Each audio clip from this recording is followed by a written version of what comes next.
Bonsoir à toutes et à tous, et surtout à tous. Bonsoir à toi. J'espère que tu vas bien. Pour ceux qui n'auraient pas vu ma précédente vidéo, je vous conseille vraiment de la regarder, que vous soyez un homme ou une femme. C'est tellement impératif de savoir cette chose-là.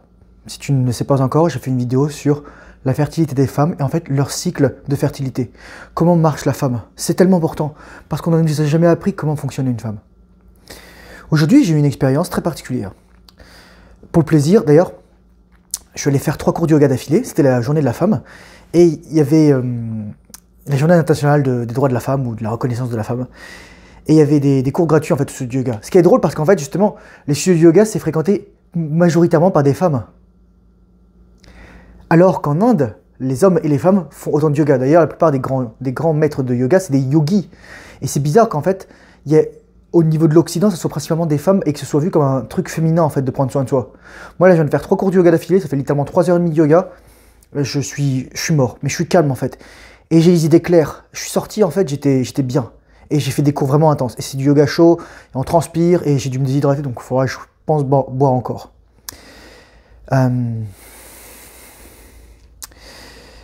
vais parler d'une expérience que j'ai vécue en fait. Là, j'étais avec une nana. Et peu importe, le contexte, c'est juste qu'on se connaît assez bien, et je la vois en fait qui me drague en fait. Mais vraiment, c'est blatant on dit en anglais. C'est clair. Et tout à coup, elle dit: ah bah il y a mon mec qui vient. Et à un moment, je me suis regardé, je l'ai regardé, et je me suis dit: ah bah pas de soucis alors, bonne journée. Et je suis parti. Bonne soirée.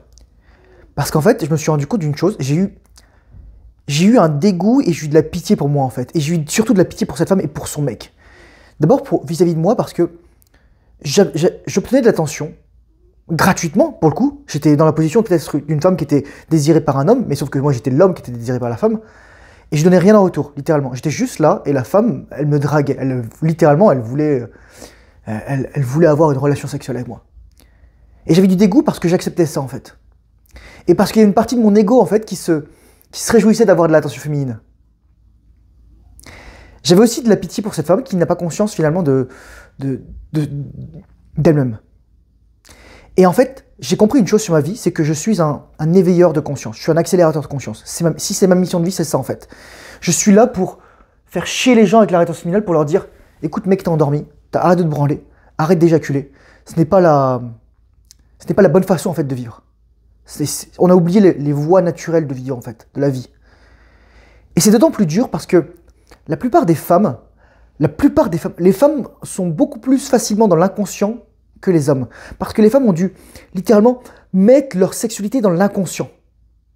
Tandis que la sexualité des hommes, elle est toujours consciente en fait, elle est toujours présente.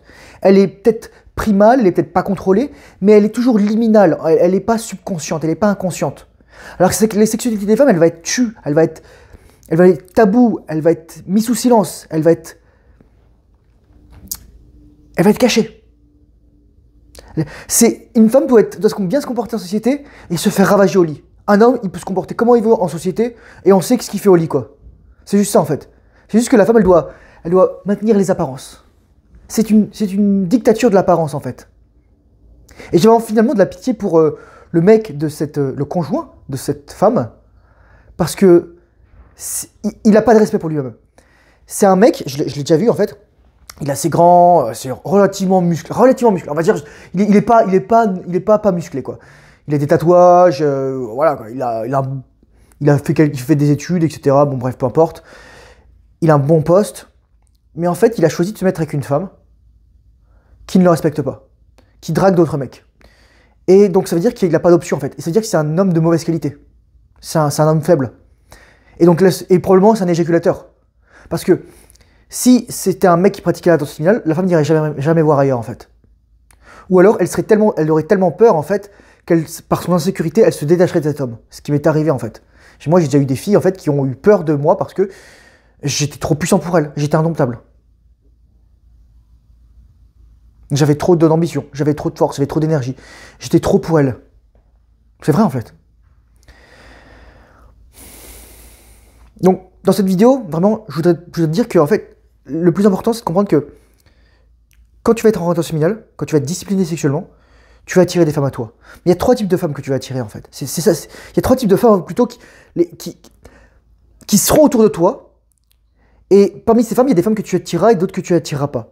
Et le but, c'est de comprendre que c'est normal. Tout le monde n'est pas fait pour être avec tout le monde, mais moi, je dis toujours qu'en fait, une femme, elle a des goûts jusqu'à ce que le mec soit riche à un certain niveau.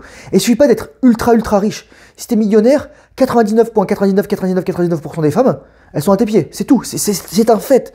À part les héritières, à part les femmes d'eux, celles qui ont déjà de l'argent ou qui ont du statut, parce que soit elles ont très rarement, mais il existe quand même, elles ont travaillé, elles ont réussi, soit parce qu'elles ont un conjoint, soit parce qu'elles ont une famille qui est riche. Mais sinon, le reste des femmes, des femmes lambda, elles seront à tes pieds. Parce que tu auras juste de la thune. C'est vrai. Mais après, ce qui va faire que tu vas les retenir ou pas, ou ce qui tu vas avoir des bonnes qualités, c'est ta qualité de sélection, le fait d'être concentré sur toi, et le fait d'être masculin, finalement d'avoir la capacité à choisir, à sélectionner, d'avoir des standards. Tout le monde n'est pas capable de ça. Et dans ton cas, il y a donc ces 3 types de femmes, je vais en parler très rapidement ici, je veux pas que ça dure trop longtemps, mais il y a les femmes qui vont te rejeter, ou que tu n'attires pas. Et ça, c'est lorsque tu es vraiment au niveau 0 du développement personnel, c'est les femmes que tu poursuis éventuellement. Et ces femmes, en fait, elles vont te rejeter, elles vont te rendre un service parce qu'elles vont t'éviter de perdre du temps. Elles vont te dire aussi que tu dois t'améliorer. Et toi, elles vont pas te dire forcément ce que tu as amélioré, mais tu sais que tu dois t'améliorer. Moi, je te dis, une femme, si tu t'élèves suffisamment de statut et si le temps passe, elle va revenir vers toi. Pourquoi? Parce que elle va perdre en valeur et parce que toi, tu vas en gagner. Si tu fais le travail, si tu as en rétention séminale. Je rappelle les 4 piliers: masculinité, physique, statut, argent. Voilà, c'est les 4 piliers en fait, du développement personnel chez les hommes. Qui tu es, ce que tu as. Dans l'ordre, je dirais, physique, pourquoi? Parce que, moi je vais te raconter une histoire. À une époque de ma vie, j'avais pas d'argent. Littéralement, j'étais, lors du Covid, j'étais sur la prestation canadienne d'urgence, un truc comme ça. Et donc je touchais 2000 balles par mois. Mais ça m'empêchait pas de fourrer plein de nanas. Parce que moi, je me souviens, il y a une nana qui était venue chez moi, elle dit: ah non, mais je veux pas coucher avec toi. C'était un deuxième date. Et donc on discute tout ça, je passe la main dans le cou, je lui fais des câlins, je la caresse, etc. Et là, tout à coup, elle dit: ah mais au début, j'avais pas envie, j'avais décidé de pas coucher avec toi, mais finalement, maintenant, j'ai envie. C'est pour te dire à quel point, en fait, le nom d'une femme, c'est horrible ce que je vais dire, mais comprends ça. Le non, quand une femme te dit non, ça veut dire non, pas encore. Si t'es assez riche, si t'es assez beau, si t'es assez sexualisant, polarisant, elle va dire oui. C'est tout. C'est horrible à dire, mais c'est que... Moi, j'aimerais dire qu'en fait, il y a des choses qui n'ont pas de prix, mais en fait, une femme a un prix. Et en fait, ton prix, ça va être l'attention que tu vas lui donner. L'attention sous forme d'argent, sous forme de contact physique, sous forme de la façon dont tu vas prendre soin d'elle. C'est horrible à dire. Donc voilà. Donc moi, je t'ai dit, ces femmes qui vont te rejeter, en fait, elles vont te rendre un service parce que tu vas pas les poursuivre et elles vont te dire que tu dois t'améliorer. C'est ça. Ensuite, il y a le deuxième type de femmes, très important. C'est les femmes, en fait, qui sont pas vraiment engagées vers toi. Si tu avais un degré d'attraction, au début, c'était à 0, là, on est entre 4, 5, 6, voilà. Elles sont un peu tirées par toi, mais elles ont d'autres trucs et t'es pas leur meilleure option. Et ce genre de femmes, en fait, c'est elles qui vont te rendre la vie difficile parce que tu vas te mettre des efforts. Et quand tu me fais des efforts, en fait, tu mets pas des efforts sur toi. T'es un simp, en fait. C'est ça que je me suis rendu compte. Déjà, première chose, lorsqu'on est en rétention séminale, on voit les choses pour ce qu'elles sont. C'est-à-dire qu'en fait, je vais en parler ici, c'est qu'on ne peut plus revenir en arrière. On voit les choses pour ce qu'elles sont et en fait, on tolère plus certaines choses. J'en parlerai après. Et la deuxième chose, c'est qu'on va attirer des femmes, en fait, on va attirer différents types de femmes. Il y a des femmes qui voudront vraiment se mélanger avec nous, il y a des femmes qui seront pas trop quoi, on va être intimidants, on va être mystérieux, il y a une aura, il y a une énergie, il y a des phéromones, il y a de l'attention, il y a de la sexualisation, il y a de la polarisation et elles comprennent pas quoi. C'est ça. Et en fait, ces femmes, elles vont te rendre la vie difficile parce qu'elles vont chauffer chaud et froid en fait. Mais ça veut dire, encore une fois, moi, il y a des mecs, je vois sur ma chaîne YouTube ou alors sur mon Discord, oui, celle-là, je pense à elle, je la veux, etc. Non, tu veux juste la baiser, tu veux juste la fourrer, admets-le. Arrête de te cacher, tu veux juste fourrer en fait. C'est-à-dire que tu n'es même pas engagé sur ta voie de la rétention séminale. Parce que, et je vais arriver sur la troisième partie, ce qui est le plus important, c'est comme tu poursuis la nana n'a pas envie de toi en fait. Donc c'est-à-dire que tu dois t'améliorer. Et le problème c'est que tu veux la gratification spontanée, tu veux le sexe, et tu ne veux pas t'améliorer. Et le troisième type de femme, c'est les femmes qui te veulent. Sur un degré d'attraction, là on était à 4, 5, 6, avant on était à 0, et là maintenant on est à 10. La femme elle te veut, littéralement elle te veut. Mais sauf qu'en fait, ces femmes qui te veulent, il y en a deux types. Il y a celles que toi tu veux et celles que toi tu veux pas, littéralement. Et souvent, celles que toi tu veux pas, c'est des femmes en fait qui soit sont désespérées, soit sont en perte de valeur libre ou ne sont pas vraiment à ton niveau et voilà. Et moi, je me souviens, j'ai raconté cette histoire, c'était il y a très longtemps, c'est plus de 10 ans. Donc, je balançais les noms. La meuf, elle s'appelait Ashley, j'étais en Australie. Et moi, j'étais un des 3 sous-lieutenants français dans l'académie australienne. Et j'étais un beau gosse. Franchement, j'étais un beau gosse, même si j'étais blessé. J'étais fort, en fait. J'étais musclé. Je pesais 85 kilos environ, parce que j'avais le genou pété.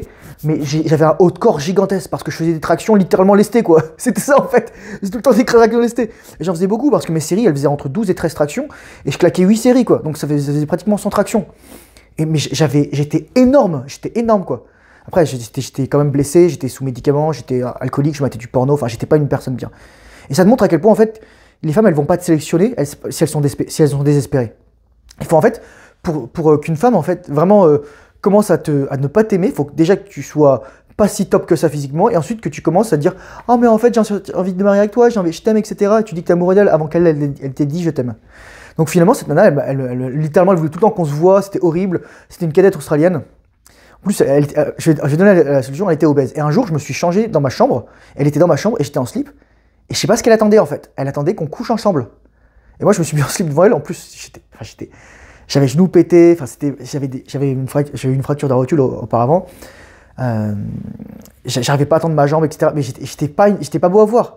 Et en fait, c'était deux choses à prendre en compte de cette leçon, c'est que tu peux être moyennement attirant même si t'es dans la merde, mais c'est sûr que ce que tu vas attirer, bah, ça sera pas le haut du panier. Ça, faut l'admettre tout de suite. Et ensuite, il y a les filles que tu vas vouloir, parmi les filles qui sont attirées avec toi. Et ces filles que tu vas vouloir, c'est des filles que tu trouves sexuellement attirantes. Parce que c'est ça en fait que tu vas voir. Tu vas d'abord voir la dimension sexuelle, le charme. Pas forcément la beauté. La beauté, pour moi, la beauté, c'est la fertilité. Et là, je vais arriver à mon point terminal, c'est que tu as des femmes que tu vas trouver attirantes, qui seront attirées par toi, mais le problème, c'est qu'elles ne rentreront pas dans des standards. Et Carl Jung, il disait, une fois que ta conscience a pris de l'expansion, elle ne peut plus se rétracter, en fait. Tu te souviens toujours, en fait. C'est un peu comme les femmes, lorsqu'elles ont une relation sans lendemain avec un top G, et elles s'en souviendront toute leur vie. Elles restent bloquées sur le paramètre le plus haut. Et la conscience, en tout cas d'un homme, une femme, je ne sais pas, reste bloqué, pareil, sur le niveau de conscience le plus élevé qu'il a découvert. Il ne peut plus revenir en arrière. Et ce niveau de conscience, en fait, c'est prendre connaissance de la vraie nature des femmes. Et par exemple, donc quand j'ai fait cette vidéo hier, pourquoi j'ai dit qu'elle avait été extrêmement dure? Parce que finalement, je me suis rendu compte que mon père était un simp. Et ma mère, elle était plus à sa première fraîcheur.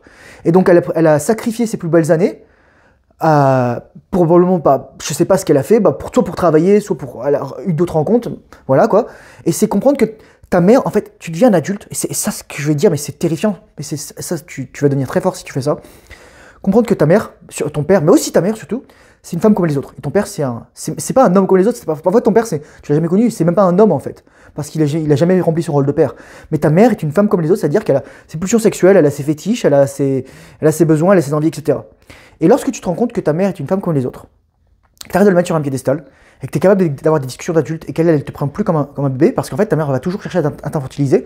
Moi, ma mère, parfois, elle me dit « Non mais t'as encore du lait à la commissure des lèvres, je vais avoir 34 ans. » Elle me disait ça il y a 30 ans, ok d'accord, mais plus maintenant. C'est juste qu'en fait, ils se rendent pas compte que tu grandisses. Ta mère ne veut pas que tu grandisses. Ta mère veut... La mère, en fait, est castratrice. La mère veut toujours garder ses enfants. Et ma mère m'avait dit quelque chose qui m'avait frappé.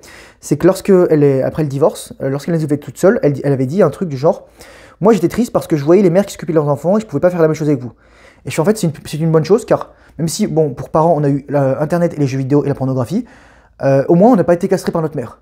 Parce qu'il n'y a rien de pire que finir à 40 ans chez sa mère lorsqu'elle a 70 ans, et voilà quoi. Enfin, le film Tanguy ou les trucs comme ça, c'est des trucs vrais. Hein. Il y a des mecs, littéralement, ils sont incapables de quitter leurs parents. Et le plus grand acte de masculinité de la part d'un garçon pour devenir un homme, c'est de quitter sa famille et de revenir uniquement lorsqu'il a fondé la sienne et ou qu'il a connu du succès. C'est-à-dire qu'il est plus dépendant d'eux, financièrement, émotionnellement, ou qu'il a sa propre femme dont il doit s'occuper, que lui, à son tour, il est père, qu'il est parent, etc. Et qu'il est masculin aussi, c'est le plus important. Parce que c'est pas parce que t'as un enfant que tout à coup t'es détaché. Moi, j'ai un de mes cousins, c'est un blaireau, ce mec. Il s'est marié avec une caissière qui avait les dents littéralement comme ça, quoi. Et comme par hasard, quelques années après, elle est sortie en boîte, et lui disait oui, oui, oui. Et le mariage, c'était vraiment un truc de paysan, je vous le dis tout de suite. Franchement, j'étais outré, quoi. J'étais avoir 16 ans ou 17 ans, un truc comme ça. Mais c'était vraiment un truc de péon, quoi. Et ouais, mais je la voyais, là, enfin, elle avait 85 de QI, et mon cousin aussi, il a 85 de QI. Je suis désolé, c'est des blaireaux, hein, mes cousins. Enfin, beaucoup de mes cousins, c'est des gens pas très intelligents. Le plus intelligent de mes cousins, il est parti à 6000 km, il s'est marié avec une Tchèque. Hein.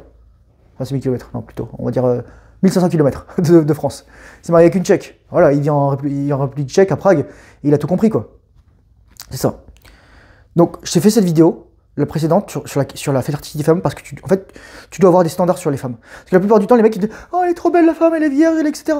Mais arrête, ferme ta gueule, t'as pas fait le travail. T'as pas fait le travail, tu mérites pas d'avoir du sexe, tu mérites pas de fonder une famille, tu mérites pas d'avoir des enfants. Il faut que tu travailles sur toi, il faut que tu termines. Termine d'abord ta progression, ta maturation. Tu dois devenir meilleur, tu dois t'améliorer. Tu dois devenir masculin, tu dois être ancré, tu dois avoir ta mission. Moi, là, les gens, ils me disent mais Thomas, t'es différent en ce moment. Tu parles moins, t'observes plus, etc. T'es plus sérieux. Je suis ouais. Et les femmes, elles sentent ça.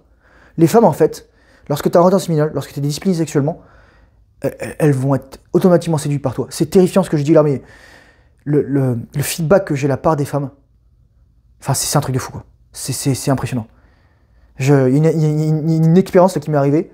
C'est un moment, je faisais du sparring, il y avait une nana, et on se met au corps à corps, mais vraiment au corps à corps, et j'ai la tête dans ses seins. Et elle me dit ah, ça va, t'avais la tête dans mes seins. Je fais je m'en foutais en fait. C'est drôle, c'est elle qui disait ça en fait. Parce que, souviens-toi d'une chose, quand une femme parle d'une chose, elle y pense. C'est-à-dire que si elle parle de ça, c'est qu'elle pense en fait que elle a envie de quelque chose qui est relié à ça. Je sais pas ce que ça veut dire. Et moi je m'en foutais en fait. Je m'en foutais. Je m'en battais les couilles. Moi j'étais juste là pour. J'étais juste au corps à corps pour mettre des crochets gauche dans le foie. C'est ça. C'est ça qui est terrifiant. Et maintenant, enfin, je vois comment les femmes sont quand t'es masculin, ancré, silencieux. Quand t'es concentré sur toi, purée mec, les femmes elles voient pas ça souvent. Les femmes, presque, probablement certaines n'ont jamais vu ça. Je te dis pas d'être un salopard, d'être un blaireau, non, t'es juste concentré sur toi, c'est juste silencieux, tu parles de manière utile, tu parles de manière droite au but, tu parles de manière ancrée, tu parles lentement, détaché. T'es juste concentré sur toi. Parce que tu sais que la valeur d'une femme, parce que tu vois que la femme là, qui m'a dragué aujourd'hui, elle a 33-34 ans. Je te renvoie à ma dernière vidéo. 33-34 ans, là j'ai encore mon tableau. Taux de fertilité, on est pas loin des 25%. C'est-à-dire une menstruation sur 4 sera de bonne qualité potentiellement. C'est plus beaucoup. Voilà. Donc tu comprends en fait ce que tu dois faire, t'améliorer. Et plus tu t'améliores, plus tu peux choisir une femme féminine, vierge, jeune. Sinon en fait tu ramasses ce qui reste au fond du tonneau, quoi. C'est ça. Et moi, je vais dire un truc intéressant.